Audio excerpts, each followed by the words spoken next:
Je vous souhaite la paix et la grâce de notre Seigneur Jésus-Christ.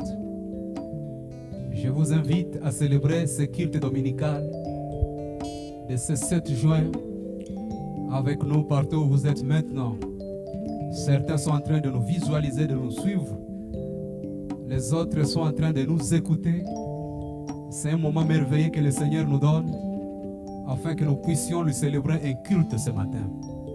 Il est écrit dans la parole du Seigneur, c'est le psalmiste qui le dit: je suis dans la joie quand on me dit, allons à la maison de l'Éternel. Nos pieds s'arrêtent devant tes portes, ô Jérusalem. C'est un moment merveilleux d'être en présence du Seigneur. Nous allons bénir ce grand Dieu. Il a fait de grandes choses toute la semaine. Si tu es là, ce n'est point un fait du hasard. Je voudrais t'inviter à élever ta voix et commence à dire au Seigneur: Seigneur, je te dis merci. Remercie ton Dieu. Il t'a béni toute la semaine. Combien il t'a protégé, combien il a combattu en ta faveur. Seigneur, nous te bénissons ce matin. Tu restes le Dieu, maître des temps et des circonstances. Ce n'est pas par nos efforts que nous sommes là ce matin, mais c'est parce que tu l'as voulu, ô Dieu. Et nous sommes dans ta maison pour te célébrer ce culte, parce que tu en es digne. Combien de fois, Seigneur, tes œuvres sont grandioses dans nos vies, ô Roi. Agrée ces instants devant de toi. Bénis, Seigneur, toutes les étapes de ce culte. Bénis les modérateurs. Bénis, Seigneur, les choristes qui vont nous emballer dans cette louange, dans cette adoration à ton honneur. Bénis ton serviteur qui parlera de ta part, ô Dieu, parce que tu l'as dit que lorsqu'on vous mettra devant les synagogues, ne vous posez pas de questions, mais moi, le Seigneur, je mettrai ma parole en vous et vous parlerez à mon nom. Merci de bénir ces instants. Bénis mon bien-aimé partout où il est maintenant, Seigneur. Bien-aimé, je t'invite en ces instants de louer avec nous, d'adorer avec nous. Les choristes sont là pour nous conduire dans ces instants d'adoration, ces instants de célébration à notre Dieu. Gloire au Seigneur. Merci Seigneur. Merci au Roi. Asante Yesu. Asante msaada wetu. Barikiwe jina lako Bwana. Hakuna aliye kama na wewe. Hakuna aliye na uwezo kama wako. Umepigana vita vingi Yesu. Sifa kwako Yesu Kristo. Sijasikia umeshindwa hata moja utendavyo. Inashangaza. Haleluya. Sifa kwako Yesu Kristo. Asante msaada wetu. Asante tegemeo letu. Nifu Bwana kwa haki zako. Umepigana vita vingi Yesu. Sijasikia umeshindwa hata moja. Utendavyo vinashangaza. Neema yako ni ya pekee. Mwaminifu Bwana kwa haki zako. Kweli Bwana. Umepigana vita vingi Yesu. Sijasikia haushindwa wake Bwana. Kamanda la vita ndiye wewe. Haleluya. Sifa kwako Yesu. Haleluya. Watenda mema, utendavyo vinashangaza. Yahweh, watenda mema, utendavyo vinashangaza. Nilikusikia sasa, macho yangu imekuona Bwana. Haleluya. Sifa kwako Yesu. Sasa nakuona.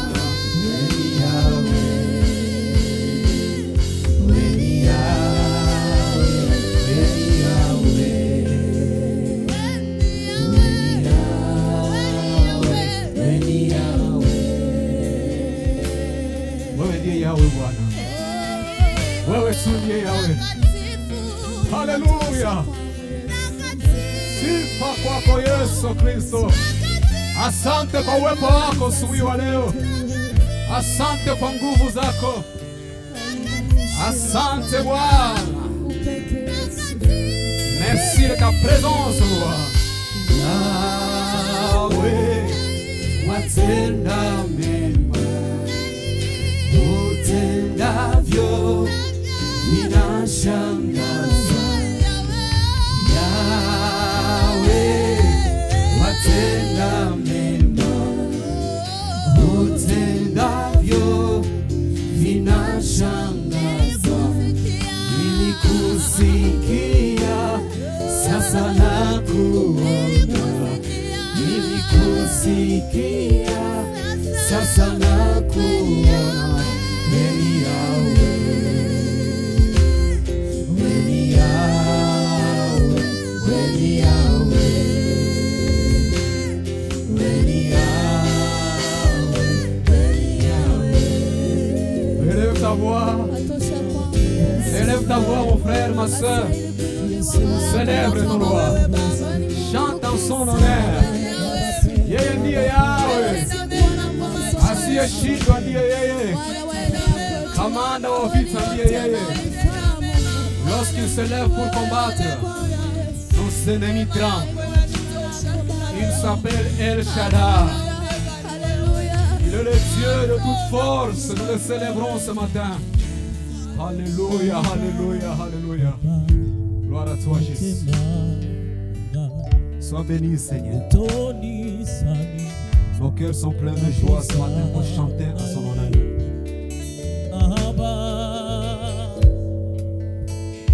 Alléluia. Sois béni, Seigneur.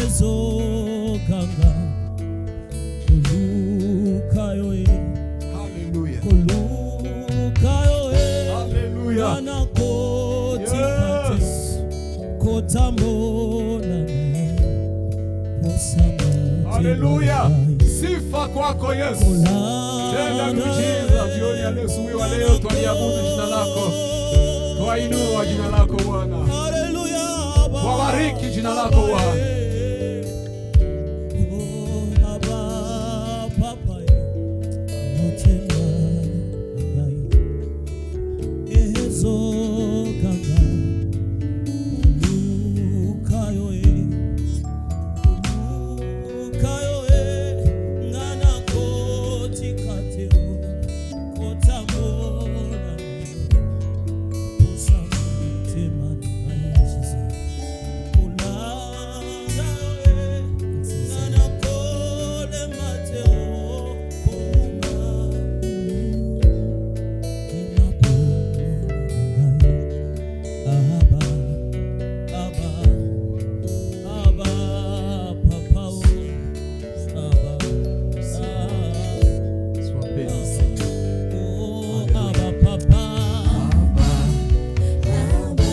Mon bien-aimé, là où tu es en train de nous suivre, élève ta voix, chante ce chant à l'honneur de notre roi. Alléluia. Abba Papa, Abba Papa, Abba, Abba, Abba,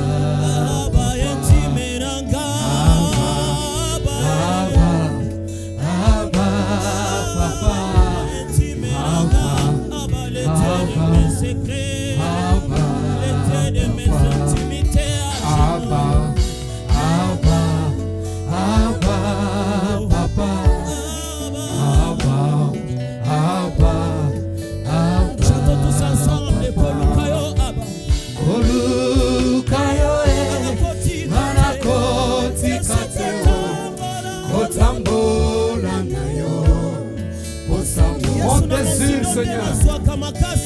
Olanda yoe, anakole mbateo, konguma melayo, sinabomo abakoluka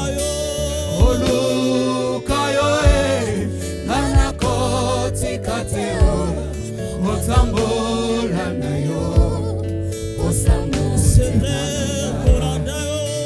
Olanda yo, anakoti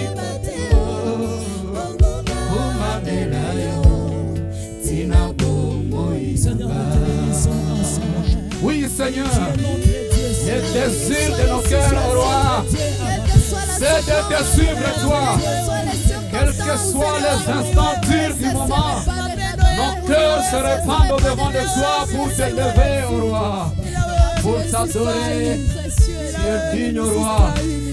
Tu es digne, oh roi. Ne te fatigue pas, mon bien-aimé. Continue à adorer, continue à adorer. Le Seigneur est là ce matin.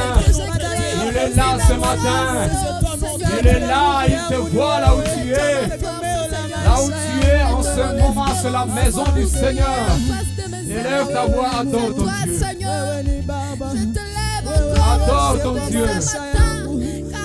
À vous de voir. Oh Seigneur, tu es tout pour moi. Hakuna aliye kama na wewe Mungu mweza yote. Tu es mon tout Ijapokuwa muda ngumu unatulinda. L'amour de ma vie, c'est toi, Seigneur. Maisha yetu ni katika vitanga mikono yako Bwana. Jésus, c'est toi notre Tu es force. digne, Seigneur, d'être élevé. Sitakufa bali nitaishi. J'annoncerai les œuvres de l'Éternel. Gloire à toi Jésus. Il est merveilleux ce roi. Il est bon de le louer ce matin. Il est bon de l'adorer ce matin.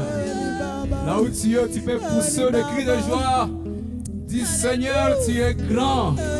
Tu es puissant. Tu agis au-delà de nos ententes, roi. Alléluia. Alléluia. Alléluia. Même pendant un silence, c'est un signe d'adoration à notre Dieu. Alléluia. Même ton silence, adore le Seigneur. Même ton silence, élève le roi des rois. Oh, alléluia, alléluia, alléluia. Alléluia. Alléluia. Alléluia. Tu sièges au milieu de la louange et de l'adoration de ton peuple, roi.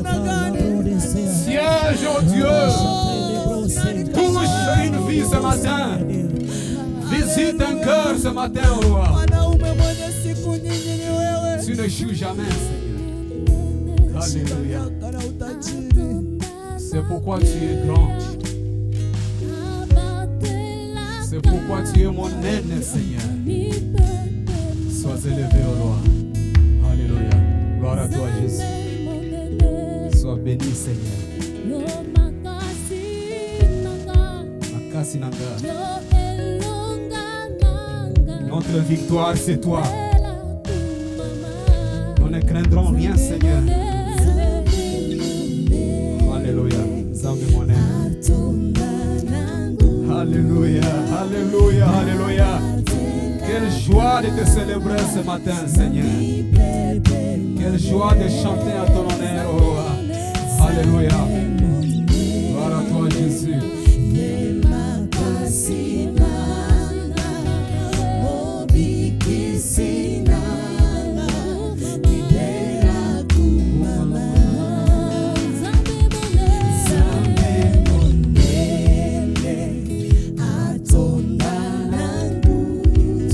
De gloire. Alléluia, alléluia. Les pourvoyeurs, c'est toi. Les protecteurs, c'est toi, Seigneur.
Alléluia.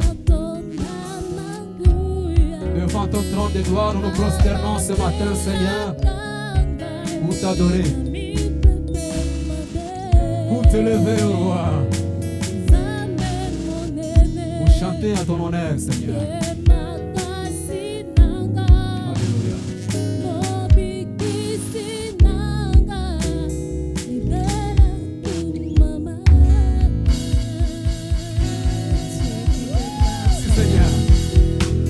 Alléluia, alléluia. Gloire à Jésus, gloire à Jésus. Même là où tu es, tu peux acclamer le Seigneur. Là où tu es, tu peux lancer des cris de joie. Tu peux faire des milolos, c'est pour la gloire du Seigneur. Il a dit, poussons des cris de joie à l'honneur à notre Dieu. Alléluia, alléluia. Si tu peux te lever là où tu es, lève-toi. Nous voulons danser pour le Seigneur. Je ne sais pas tu es dans quelles conditions. Sens-toi libre de chanter pour le roi des rois, de danser pour le Seigneur. Gloire à Jésus. Alléluia, alléluia. Merci Seigneur.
Alléluia.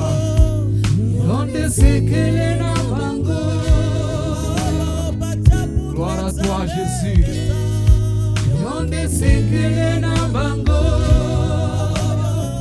Gloire à toi, Jésus. Onde sekele na bango. Sekele o. Yanga sekele o. Yanga sekele o.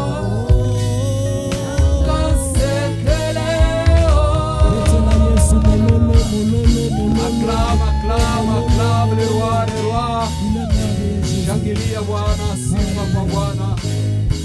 Libarikiwe jina lako Mungu. Mungu mwenye nguvu, Mungu mwenye uwezo. Shalom, bonjour à tout le monde.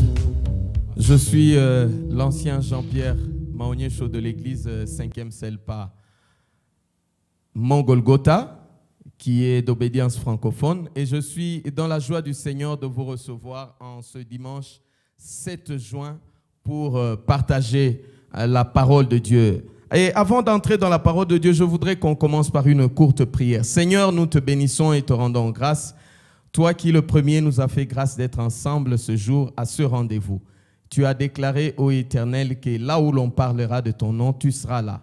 Seigneur, ce matin, ton serviteur est disponible pour ta parole. Prépare les cœurs de tes brebis, qu'ils reçoivent ta parole comme la semence, ô Éternel, qui va produire du fruit digne de la repentance. Nous te prions, Seigneur, au nom de Jésus-Christ. Amen. Alors, j'étais en train de dire, bien-aimés, je voulais ce matin, par la grâce du Seigneur, que nous puissions partager un thème. Et ce thème, je l'ai intitulé « La maison de Lot ». La maison de Lot. Lot comme le neveu d'Abraham. Et nous allons, si le Seigneur nous fait grâce, parcourir pratiquement la vie de Lot.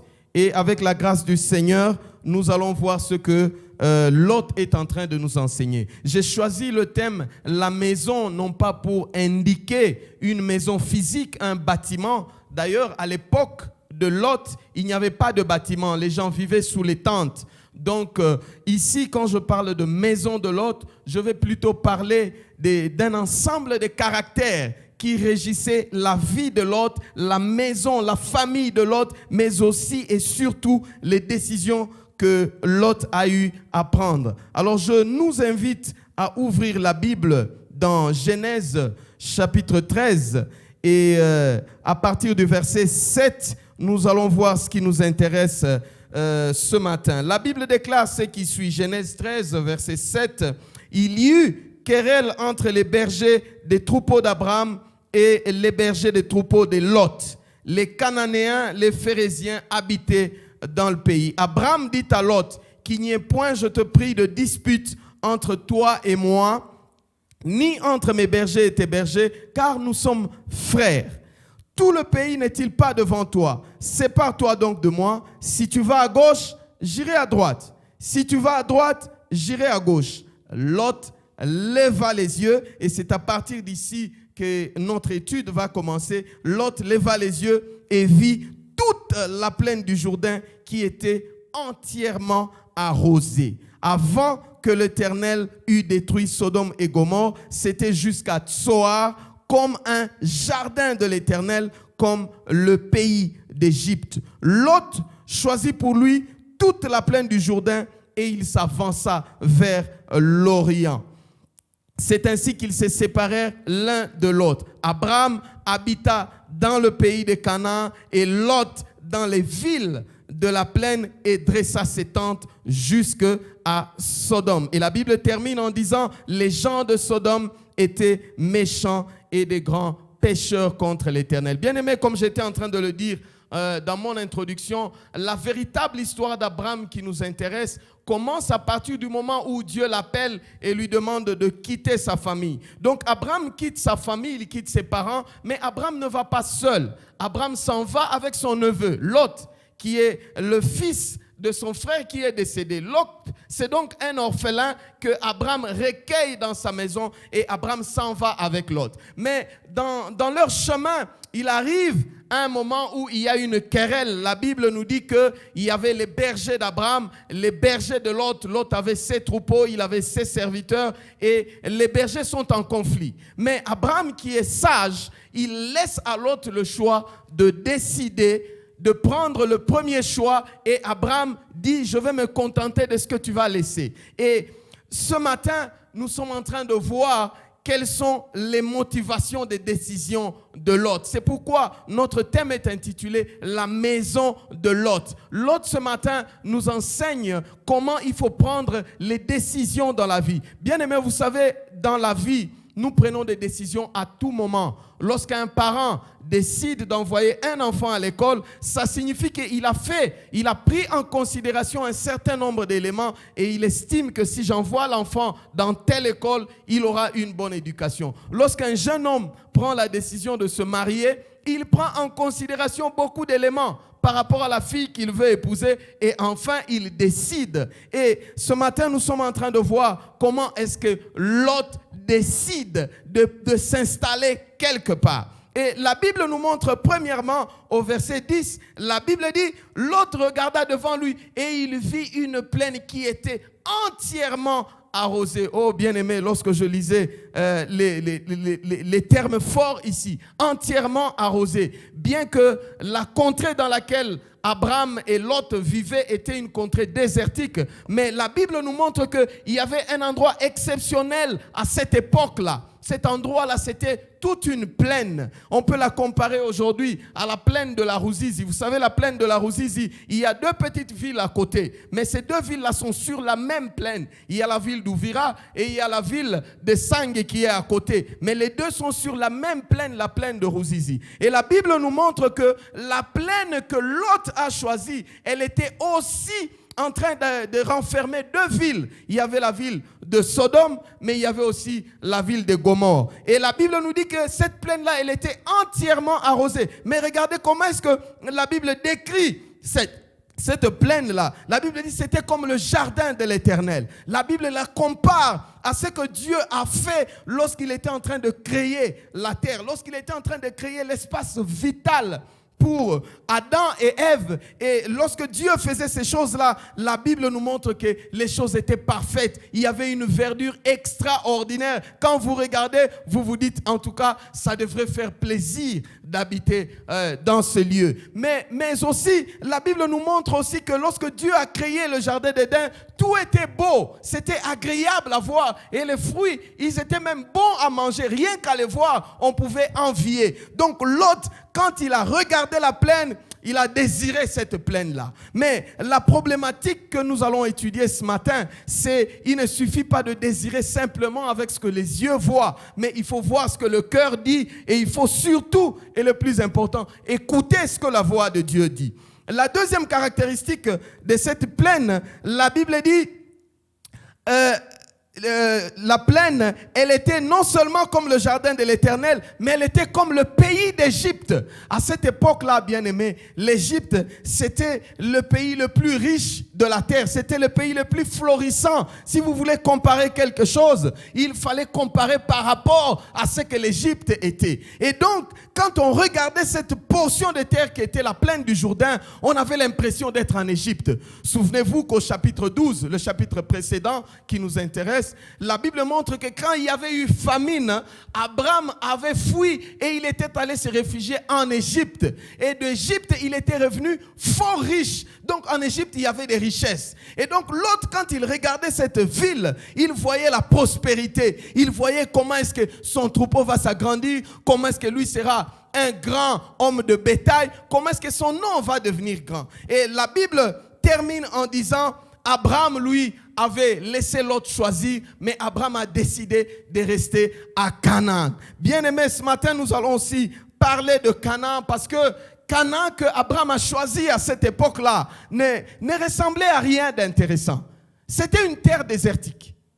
C'était quelque chose que les gens ne pouvaient pas envier. Et d'ailleurs, la preuve, c'est que Lot, quand il a regardé de tous les côtés, il a estimé qu'il était mieux d'aller du côté de la plaine. Mais Canaan que Abraham a choisi, il ne l'a pas choisi au hasard. la Bible montre que Canaan, lorsque Abraham le choisit, il le choisit d'abord parce qu'il se souvient du nom que Dieu lui donne.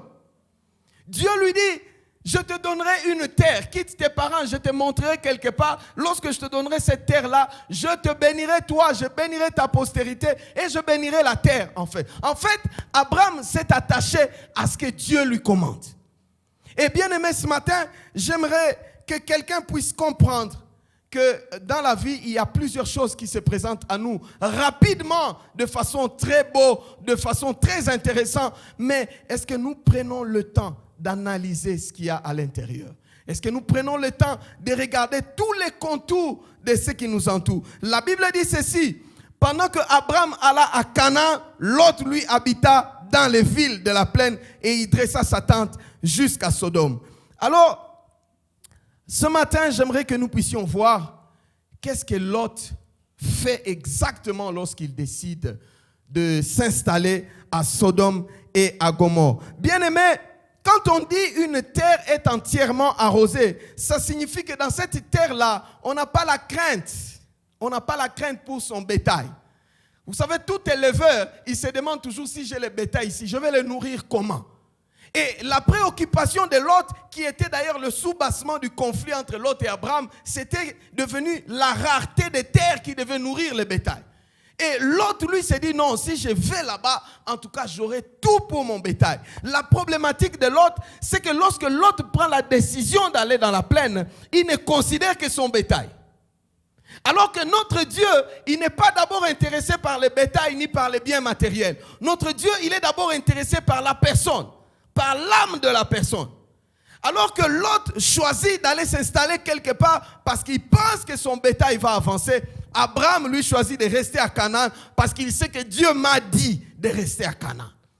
Ça, c'est le premier élément de choix. Deuxième élément de choix, la Bible dit, ce jardin-là qui était comme le jardin d'Éden, qui était comme le jardin de l'Éternel, quand on le regarde, il était beau, bien aimé.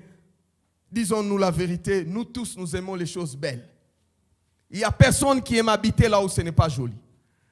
Il n'y a personne qui aime avoir quelque chose qui n'est pas beau. Même si aujourd'hui on me demande de choisir une voiture, en tout cas je vais choisir une voiture déjà qui paraît belle. Mais la problématique c'est, est-ce que tout ce qui paraît beau est conforme à la volonté de Dieu? Est-ce que tout ce qui paraît beau est intéressant pour une personne qu'on appelle enfant de Dieu? Bien aimé, le monde d'aujourd'hui nous offre beaucoup de choses.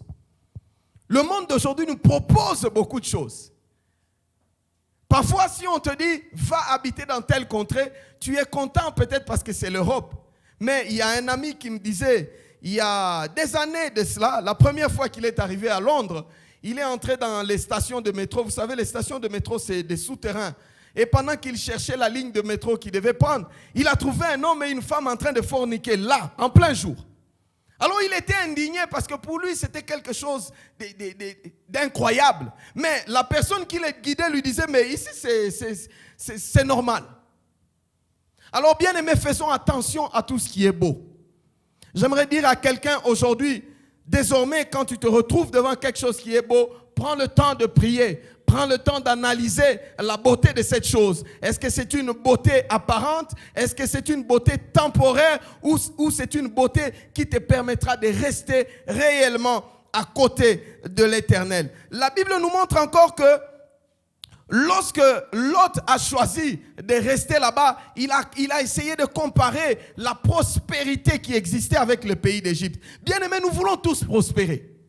Il n'y a personne qui aujourd'hui veut commencer quelque part et ne pas avancer. Nous voulons tous prospérer. Mais la problématique d'aujourd'hui, c'est est-ce que nous voulons prospérer selon les principes de Dieu? Ou est-ce que nous voulons prospérer parce que c'est une course? Tout le monde doit voir que je suis riche, tout le monde doit voir que je suis enrichi, même si pour cela il s'agit de tuer des gens.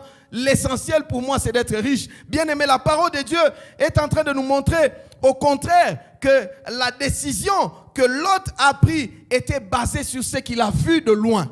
de loin, Lot a regardé quelque chose qui était beau, quelque chose qui paraissait prospère, quelque chose qui était une plaine. Vous savez, un autre avantage d'une plaine, c'est que vous n'avez plus de tracasseries à grimper des montagnes pour aller chercher là où les brebis vont manger. La Bible dit, la plaine était entièrement arrosée. Donc Lot pouvait simplement arriver là-bas et s'asseoir et dire désormais, en tout cas même mes bêtes, ils vont trouver à manger partout. Parce que c'était entièrement arrosé.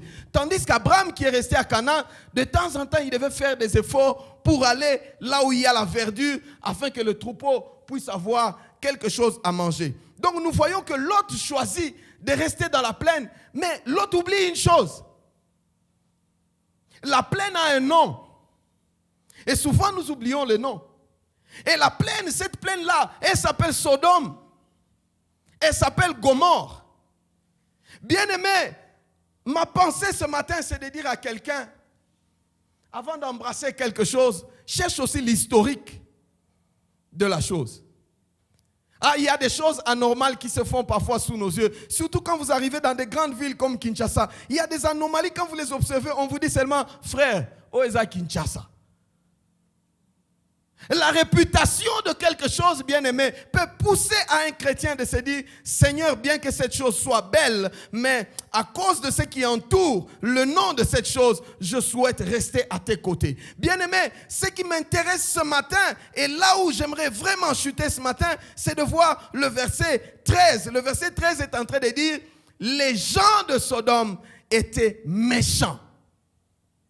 Et la Bible continue en disant, et ils étaient des grands pécheurs contre l'Éternel. Voilà la chose la plus importante que Lot a loupé lorsqu'il a pris sa décision d'aller sur la plaine. La Bible dit, les gens étaient méchants. Bien aimé, la problématique, ce n'était plus la problématique des troupeaux. Lot voyait mon troupeau, mais la Bible dit, les hommes, la qualité des hommes qui étaient dans cette plaine-là, c'était des hommes méchants. Bien aimé, lorsque la Bible dit que quelqu'un est méchant, ça signifie réellement qu'il est méchant. La méchanceté, c'est une caractéristique que l'on peut trouver dans quelqu'un qui est premièrement agressif et qui cherche à attaquer. On va le voir si le Seigneur nous fait grâce dans les autres séances. La Bible dit que quand quelqu'un est méchant, c'est quelqu'un qui est prêt à attaquer. Et la méchanceté, c'est le caractère de quelqu'un qui est insupportable, turbulent. À côté de lui, il n'y a pas de paix. Donc quand vous voulez la paix, lui, il veut les troubles. Quand vous êtes bien, lui, il n'est pas bien. Il faut qu'il crée quelque chose. Et c'était ça, la caractéristique des hommes de Sodome et de Gomorrhe. La Bible dit, les gens méchants, ce sont des gens qui sont dangereux, nuisibles. Donc, Lot devait savoir, en allant là-bas, je mets ma vie en danger. En allant à Sodome, je vais peut-être gagner la prospérité. Je vais peut-être gagner que mes brebis vont manger. Je vais peut-être gagner que je serai riche. Mais la Bible dit les hommes qui sont là-bas sont très dangereux et ils sont nuisibles. Bien aimé, le plus important pour nous, c'est de sauvegarder l'âme. La Bible dit, à quoi sert-il à un homme de gagner la terre entière s'il perd son âme? Les hommes dangereux, ce sont des hommes qui sont médiocres et insignifiants. Médiocre et insignifiant. Bien-aimé, j'exhorte quelqu'un. Ne vous habituez pas à vous mettre à côté des gens qui ne vous apportent rien de positif. Mettez-vous à côté des hommes auprès de qui vous allez boire, auprès de qui vous allez manger, auprès de qui vous allez grandir, auprès de qui vous allez être édifiés. Et la Bible dit, ces hommes-là, ils étaient méchants. Mais la deuxième chose, c'est que la Bible dit, c'était des grands pécheurs contre l'Éternel. Donc tout ce qui concernait Dieu là, ils ne sont pas là-bas. Vos histoires là de Dieu, bien aimé, combien de fois dans nos universités, combien de fois au marché, combien de fois dans nos travails, quand tu veux parler un tout petit peu du Seigneur, on te dit, ah, toi avec tes histoires de Dieu là, laisse-nous tranquille. Bien aimé, faisons attention à ce genre de personnes. La Bible dit ceci, ils étaient des grands pécheurs contre l'Éternel. Imaginez que la Bible dise de quelqu'un, non seulement il était péché, mais on dit qu'ils étaient des grands pécheurs. C'est-à-dire, les habitants de Sodome, de Gomorrhe, ils étaient prêts à pécher contre l'Éternel, bien qu'ils savaient que pécher contre l'Éternel était mauvais. Et la suite nous le montrera. Ils étaient prêts à agresser des gens qui ne leur avaient rien fait. ils étaient prêts à vouloir faire du mal aux gens qu'ils ne connaissaient pas. Mais la Bible dit, leur problème, ce n'était pas seulement contre eux ou contre les gens. Mais le problème, c'est que devant Dieu, ils étaient des grands pécheurs. Donc, devant les yeux de Dieu, les hommes de Sodome et les hommes de Gomorrhe, ils étaient des grands pécheurs. Et ce matin, je voulais que quelqu'un fasse très attention à là où il met les pieds, aux alliances qu'il conclut, à là où il décide de s'installer. Bien aimé, je le disais dans mon introduction, toute notre vie, elle est parsemée de décisions. Même quand vous devez commencer un emploi, parfois on vous dit, cet emploi va payer $3,000. Vous êtes content, je vais gagner beaucoup. Mais bien aimé, prenez la peine de dire au Seigneur, est-ce bon pour moi? Parce qu'il y a des emplois, vous pouvez prendre les $3,000, mais vous vous attachez aussi à quelque chose qui est terrible. Il y a quelques temps, il y a quelques jours d'ailleurs, j'étais à l'aéroport, un jeune homme me disait, il avait reçu une proposition de travail. Je ne voudrais pas citer l'organisation ici. Il avait reçu une proposition de travail. Mais pour cela, on lui avait demandé de devenir homosexuel. Shalom. Et je lui demandais combien est-ce qu'il gagnait actuellement. Il me disait, je gagne dans les 250, mais on m'a proposé un travail de $1,500. Mais quand on m'a dit, la personne là que tu vas rencontrer, il a ses conditions, hein, il faut que tu ailles toi-même écouter. Quand la personne a commencé à lui dire, et finalement, quand il lui a parlé de l'homosexualité, le frère là lui a dit simplement, je vais réfléchir. Et il est parti, il s'en est allé. Bien aimé, je suis en train de dire à quelqu'un, ne marche pas dans l'erreur comme Lot l'a fait. L'autre a considéré ce qui était beau aux yeux.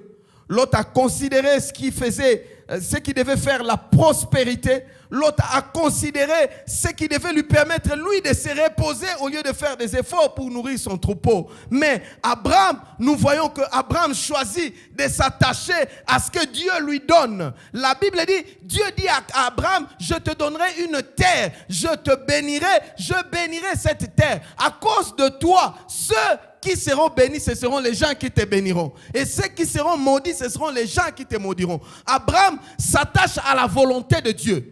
Abraham ne regarde pas la plaine. Il pouvait faire des discussions. D'ailleurs, Abraham, quand ils ont pris cette décision, Abraham était parent. Il avait préséance sur Lot. Il pouvait dire, Lot, moi je décide d'aller dans la plaine. Mais il a laissé Lot faire le choix. Mais il a constaté que son fils a fait le choix d'aller loin de Dieu. Souvent, nous faisons des choix qui nous emmènent loin de Dieu au lieu de rester à côté du Seigneur. Bien-aimé, la bénédiction, ce n'est pas ce que nous voyons dans les yeux. La bénédiction, ce sont les bonnes paroles que le Seigneur prononce pour nous. Si le Seigneur dit ta bénédiction, elle est attachée à Goma, bien-aimé, même si tu vas aux États-Unis. Même si tu vas aux États-Unis, tu n'auras véritablement la paix que si tu reviens là où le Seigneur t'attend. Parce que la bénédiction, c'est quelque chose qui nous attend là où Dieu nous attend.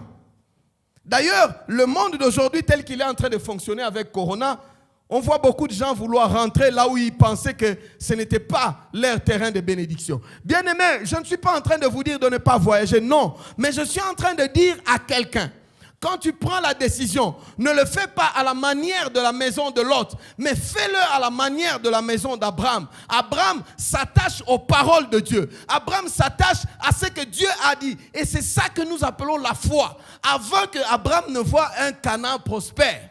Mais Abraham a cru que c'est ici que repose ma prospérité. C'est ici que repose la grandeur de mon nom. Bien-aimé, tu peux aller dans une ville qui est prospère. Mais si ce n'est pas là-bas que Dieu te veut, ton nom ne deviendra jamais grand. Tu crieras le nom du Seigneur tous les jours. Seigneur, tu m'avais dit, je deviendrai grand. Mais tant que tu n'es pas encore allé là où Dieu veut que tu sois, la grandeur que tu cherches ne viendra pas.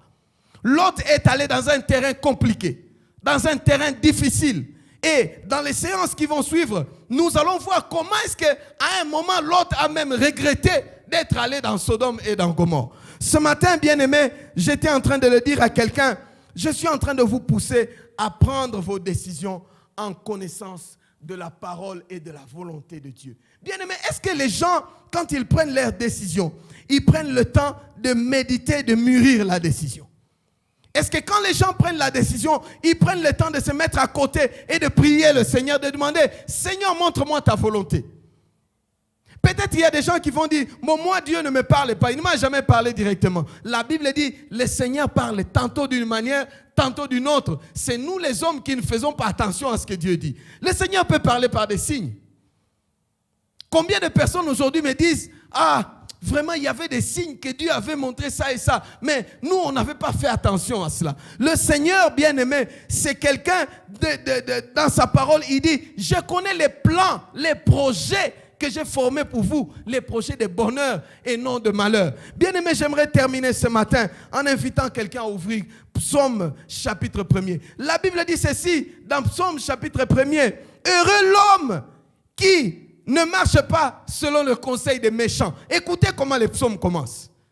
Les psaumes commencent par la caractéristique des gens de Sodome et de Gomorrhe. Ne marchez pas selon le conseil des méchants. Deuxième chose, toujours dans le premier vers de ce psaume 1, la Bible dit, heureux aussi l'homme qui ne s'arrête pas sur la voie des pécheurs. Alléluia. Oh bien-aimé, je suis béni quand je vois que le psaume premier, il marie totalement le texte de l'autre. La Bible parle des méchants, mais la Bible parle en même temps des pécheurs. Et la Bible nous recommande que vous êtes heureux quand vous évitez les méchants. Vous êtes heureux quand vous évitez les pécheurs. Bien-aimé, quel que soit ce qui se présente devant toi, si autour de ce qui se présente devant toi, il y a du péché, il y a de la méchanceté, bien-aimé, retire-toi. Retire-toi. Aujourd'hui, le monde d'aujourd'hui, il marche comme dans une course vers l'enrichissement. Mais bien-aimé, vaut mieux manger le peu avec joie et grâce du Seigneur que de manger beaucoup de choses qui vont devenir compliquées devant toi. Le Seigneur, ce matin, il veut interpeller quelqu'un de prendre ses décisions en fonction de ce que Dieu dit. Prenons le temps de prier, prenons le temps de méditer la parole, mais surtout prenons le temps de nous attacher aux choses de Dieu, car notre bénédiction est attachée aux paroles que l'Éternel prononce en notre faveur. Bien-aimés, que le Seigneur bénisse sa parole ce matin et que le Seigneur nous bénisse tous ce matin. J'aimerais prier pour clôturer ce moment d'enseignement et espérer que dans les séances prochaines, nous allons continuer cette étude sur la maison de l'hôte. Seigneur, nous voulons te bénir et te rendre grâce. Toi qui es merveilleux, toi qui fais les choses bonnes en leur temps. Tu nous as permis de parler de ta parole ce matin. Seigneur, j'ai foi que quelqu'un est béni par cette parole, comme moi-même, cette parole m'a béni et m'interpelle chaque jour. Je prie, Père, que cette parole transforme quelqu'un et que cette personne transformée se rapproche davantage de toi. Je te prie ainsi, au nom puissant, merveilleux de notre Seigneur et Sauveur, Jésus-Christ. Quant à moi, je vous dis au revoir et par la grâce de Dieu, j'espère que un de ces jours, nous allons nous rencontrer afin de poursuivre les enseignements du Seigneur. Que Dieu vous bénisse. Amen.